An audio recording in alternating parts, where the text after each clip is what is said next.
जी, world freedom day बच्चों को जिस तरह से आप जागरूक कर रहे हैं और जगह जगह पर जा रहे हैं, आखिर मैसेज क्या देना चाहते हैं? सभी को नमस्ते। देखिए, मेरा नाम विपिन कुमार जैन है।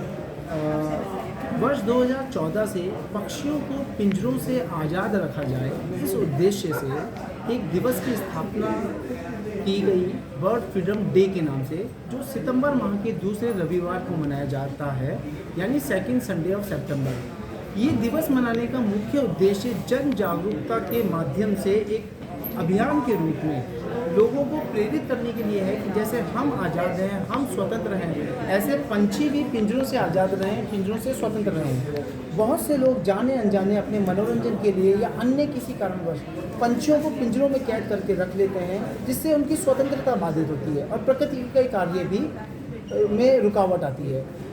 तो उन लोगों तक हम कैसे जाएं, उन लोगों को हम कैसे समझाएं, ताकि आने वाले भविष्य में इस तरह का एक संसार बने जहां पे पंछी पिंजरों में बंद ना रहें और स्वतंत्र उन्मुक्त गगन में अपनी उड़ान भरें, और वो किसी एक घर के आंगन की शोभा ना बन के अनेक घर के आंगन की शोभा बने।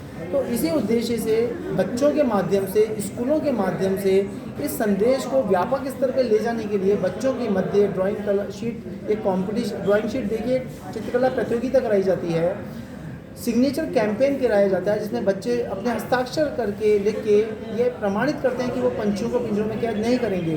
तो मुख्य उद्देश्य ही है, in line with Mother's Day, Father's Day, Valentine Day, all these days are voluntary. ये किसी ने बात ही नहीं करा, ये वॉलेंट्री दिवस है, और जब हम मनाने लगते हैं तो समाज में एक अच्छा संदेश जाए, अच्छी जागरूकता जाए, तो उसको आगे तक ले जाने के लिए इस दिवस को मनाया जाता है। और चूँकि वर्ष 2025 में इसकी 12वीं वर्षगांठ आ रही है, सेकेंड संडे ऑफ सितंबर, जो कि कल है 14 सितंबर को, उसको अब चंडीगढ़ में शुरू किया जाएगा। और इसकी शुरुआत government model senior secondary school अपने सेक्टर 21 चंडीगढ़ से हो गई है। और उसके लिए मैं समय को भी नमन करता हूँ, सभी चंडीगढ़ निवासियों को नमन करता हूँ कि इस अभियान की शुरुआत के लिए 12वीं वर्षगांठ के लिए अब ये जो पक्षियों की पिंजरों से आज़ादी की आवाज़ है, ये आगे बुलंद होगी। और आप सभी से रिक्वेस्ट करता हूँ कि आप सब भी अधिक से अधिक संख्या में इस संदेश को प्रचारित करें, अधिक से अधिक संख्या में इस लोगों तक इस मैसेज को दें कि जैसे हम आज़ाद हैं, वैसे पंछियों को भी आज़ाद रखा जाए। धन्यवाद सर, जिस तरह से भारत सरकार, मेनका गांधी पूर्व केंद्रीय मंत्री हमारे, उन्होंने पशुओं के ऊपर, पक्षियों के ऊपर काफ़ी प्रतिबंध लगाया हुआ है, इसका तोड़ जो दुकानदार हैं, जो ये पक्षी बेचते हैं, उन्होंने निकाल लिया है। वो विदेश से पक्षी लाते हैं और बेच देते हैं, उस पर कोई बैन नहीं है क्या? उस पर भारत सरकार को कुछ कहना चाहते हैं? देखिए, यदि आप वाइल्ड लाइफ एक्ट 1972 देखेंगे तो उसकी कई धाराएं हैं, उसमें बहुत तरह के पक्षियों को खरीद फरोख्त बैन है, पर सारों का नहीं है। ठीक है, अब उसी कानून को प्रचारित करने के लिए ये मुहिम एक माध्यम है, एक मार्ग है। देखिए, जब हम कोई बात बोलते हैं तो जिन्होंने पक्षी नहीं खरीद रखे उनके मन में भी बात जाती है, जो पक्षी बेच रहे हैं वो भी अंतर्द्वंद में जाते हैं, ऐसा नहीं है कि नहीं जाते। और धीरे धीरे जब हम प्रयास करते हैं, लोगों को जागरूक करते हैं, लोगों को समझाते हैं। देखिए, दो तरीके होते हैं, एक तो आप डांट कर या दंड दिखाकर समझाओ, और एक उसको वॉलेंट्री प्यार मोहब्बत से समझाओ।